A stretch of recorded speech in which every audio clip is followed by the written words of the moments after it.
I've been asked that question several times, why are you running? And really the reason I'm running is I think that what I bring to the table as a business leader, civic involvement, forward thinking, pro-family, pro-growth, those are line items that you often hear of in city council meetings and in political environments, but I don't know if they're being approached the way that I would. I'd love to see our city grow. I'd love to see our city thrive. In the last 10, 11 years, we've lost 5% of our population. I love where we live, so I struggle with the fact, why are people leaving? Is it an economic issue? Is it a leadership issue? Is it a demographic, the moving of people from one area to the next? The reason I'm running is because I think that what I bring to the table will improve life, function, visibility of the city of Georgetown. You hear people say in Georgetown, you hear people say a Republican can't win a seat in Georgetown, or at least not one that was held by a Democrat. How are you trying to overcome that obstacle of people saying, if you got an R by your name, you can't win? Well, Scott, the biggest thing is, local, I think the R and the D next to a candidate's name is really more important and carries more gravity on a regional, state, or national political situation. Locally, the things that I'm talking about, the things that I'm concerned about are not Republican, they're not Democrat issues, they're people issues. I'm a people person, my wife's a people person. We've always been concerned with the people next to us, not concerned with the D or the R. So to answer your question, can a Republican win? A Republican can win. And even though there's an R next to my name, I certainly would not look cross-eyed or at someone that is a lifelong Democrat. I've had great opportunities to get out and campaign, knock on doors. I've had people reach out to me and have said, I've never in my life voted for a Democrat, voted for a Republican. I'm a lifelong Democrat, but I understand your platform. I believe in what you're saying. And they've offered me my support. I've had donations from lifelong Democrats.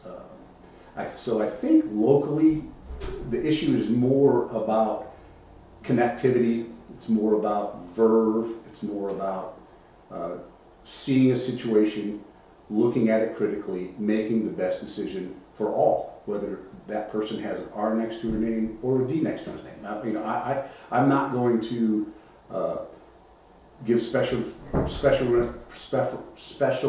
preferential treatment to someone because a political inclination. I'm gonna, in my heart, listen to what they have to say and see what I can do to help them, to help everyone. And do you think the city should at some point try to move away from partisan elections and move towards nonpartisan? Well, Scott, that's an interesting question. We have 7 members of leadership within the city, a mayor and 6 city council people. Right now we have 1 conservative, Carol Giroux. That represents, that's roughly 14-15% of the overall elected leadership of the city. I believe in equal representation. Everyone has a voice, everyone has someone looking out for them. And if our city of 9,000 people, based on the election results from November, we're probably a 60-40% distribution between Democrats and Republicans, maybe even 55-45. A Republican can win. A Republican would be well served to the city, because if we have a 45% representation as a population in the city, we certainly shouldn't have 14% of the leadership and elected representation within the city. Mm-hmm. Let's talk about some of the issues going on in Georgetown, and one has to do with the elections in Georgetown, and that's mail-out ballots and them being returned. Do you think that's something that needs to be looked at and how that's handled? Well, that's an interesting question. I've got an absentee ballot request tab on my website. In this situation with COVID, I can understand people being weary of going to the polls, but the reality is, when you have 11–12% turnout like we did in the Democratic primary, you're not going to be standing in line for 5 hours. You're not going to be breathing on top of each other. But if it makes someone more comfortable and more likely to get out and vote, to have their voice heard at the polls, I'm not against it. I think it's got a time and a place. We make it through the rest of this pandemic. I think it should be looked at. I've had several. I'm campaigning door to door, knocking on doors. And I will tell you, Republicans and Democrats alike have voiced their concern about the mail-in ballot situation. Recreation in the city of Georgetown. One thing we hear people say is one reason, because you talk about people leaving. You talk about, why are people leaving Georgetown? And that's one reason we hear, because they say, growing up it was okay, I guess, but, once I have kids, there's nothing for them to do in Georgetown. What can you as a city council member do to help bring things to Georgetown for people, especially teenagers and kids and young adults, to do? That's a good question. And I'll tell you, my family, our sports are soccer for my girls and tennis for my girls and my wife, and I play on occasion. On Front Street, just past North Fraser, South Fraser, there's a tennis court that never gets used. I think it may still have a padlock on it. My wife and I and some friends have played there a time or two. But I think in that community where you've got some young families, you've got some teenagers, that area probably would be better served as a basketball facility. Would not be hard, would not be expensive to do. I've had some conversations with some good friends of mine, about how do we make that happen? How do we, if elected, or even if I'm not elected, there's a need there. I think it would not be difficult at all through private donations to talking to people. Hey, let's purchase the goals, let's purchase the uprights, the backboards, let's get them delivered, and then ask the city to install them. The government doesn't need to solve all the problems. The government should be involved, but I think a lot of the things, a lot of the issues we've got in town could be solved with good old-fashioned community effort. Really an organic approach to solving the problem. The bigger question, though, recreational facilities, improving what we've got over at the Beck Center. So just put a track in. They've got some money being spent there. I think it's just about done. The West End, we had the water park put in, which is incredible for the kids over there. To have something to do during the summer when it's hot.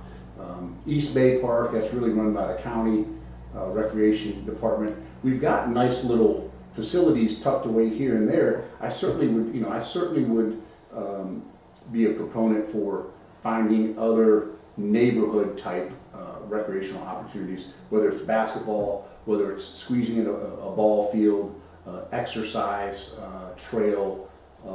Those things cost money. There's going to be some economic decisions put forth there. Now, whether we can have a synergy between the city recreation people and the county recreation people, I think a lot of those can be handled as a cooperative effort between the organizations. Which, in honesty, there really needs to be more collaborative efforts in many departments. I think we have an overlapping of services that can save county residents, could save city residents on their tax bill, and that's where, as someone who's run a business for 25 years and that has had to look at line items in your budget, your health insurance, your vehicle repairs. Is it better to buy a new vehicle than repair this again?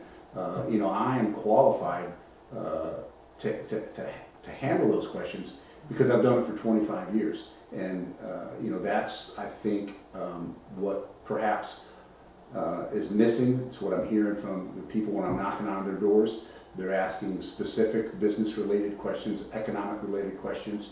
And I would just step back and say, are we putting the right people in positions to make decisions, to look at a situation, to break it down, analyze the pros, analyze the cons, make a decision, and stand behind the decision.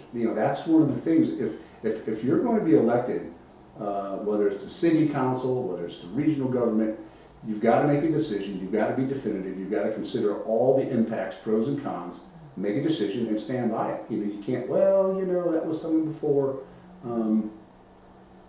I feel confident that what I can do would benefit all. One of my campaign buzz words is all, ALL.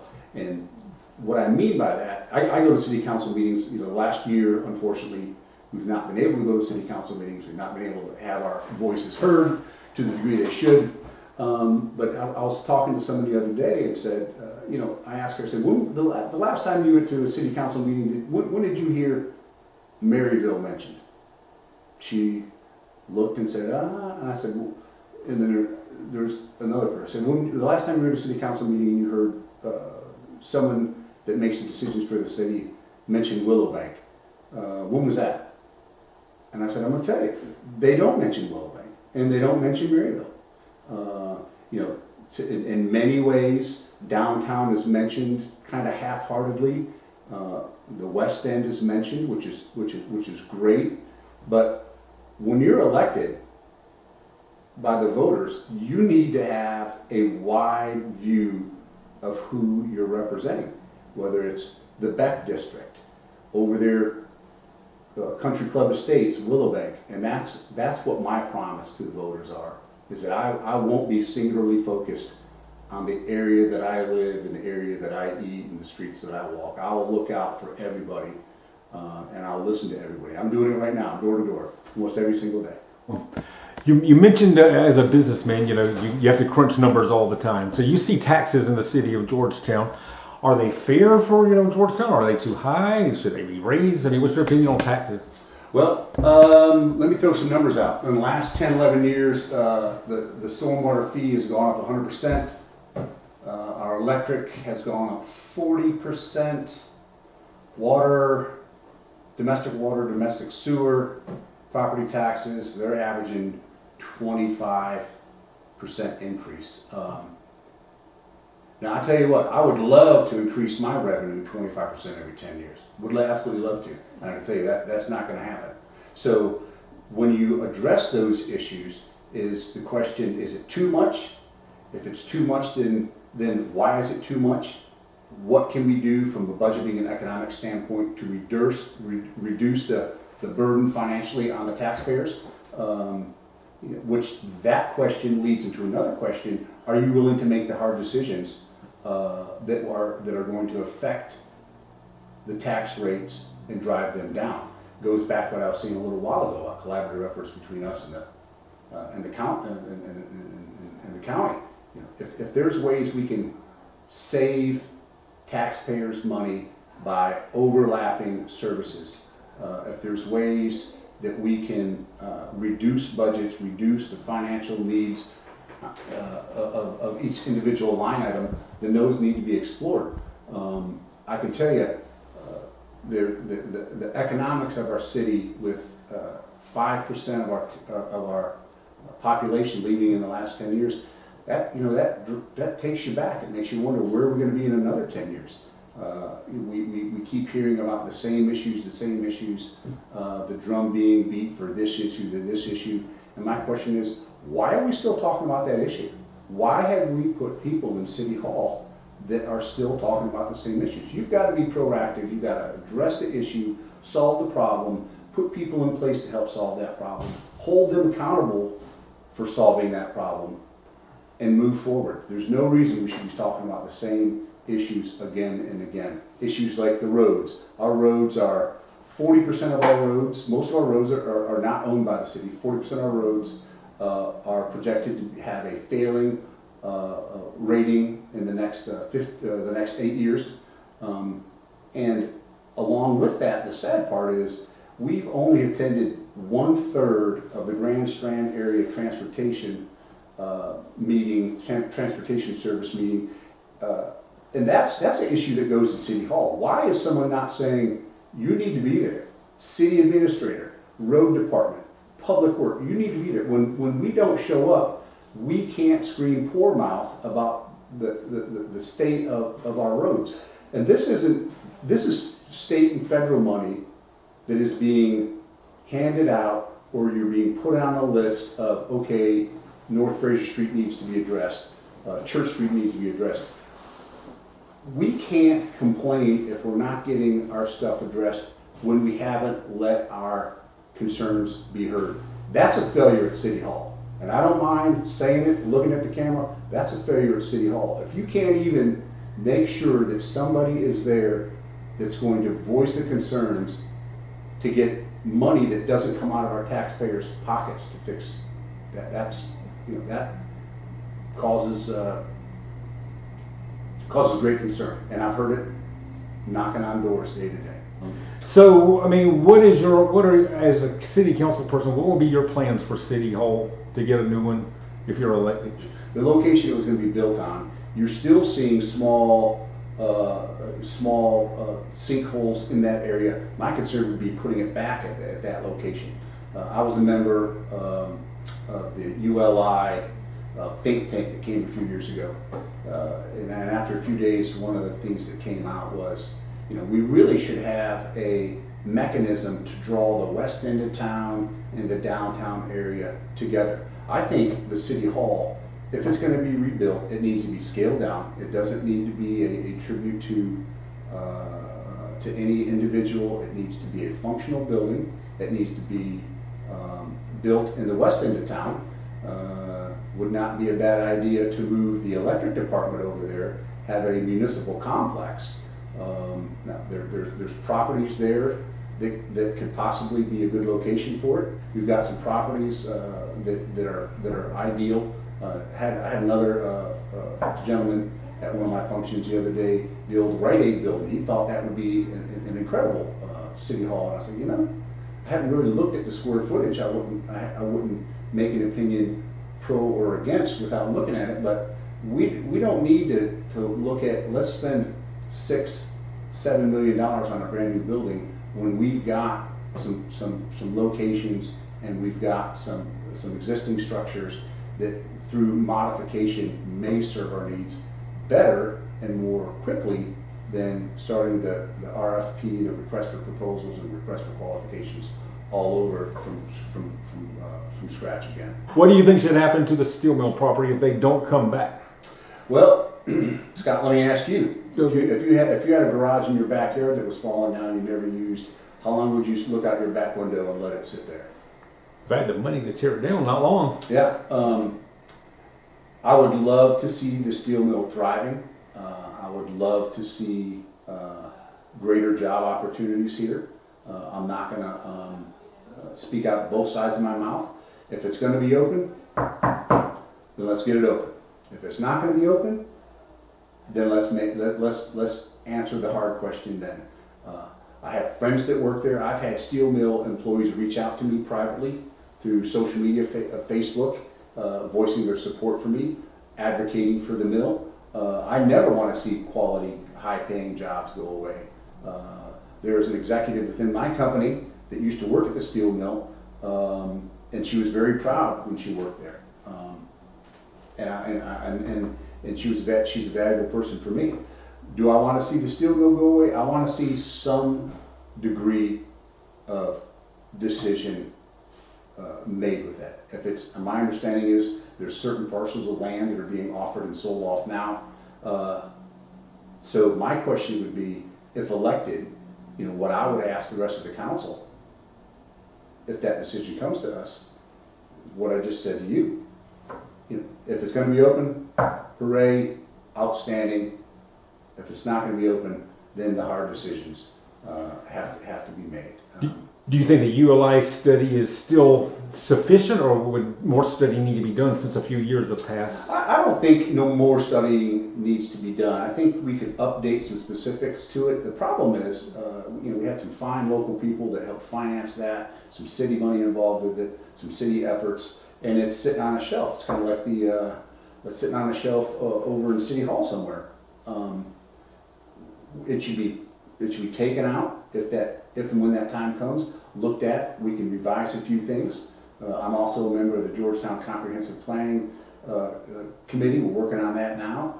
And anything that we do over the next year and a half, formulating the comprehensive plan, needs to be and include that ULI as an attachment in case it gets to the point where we have to handle those questions.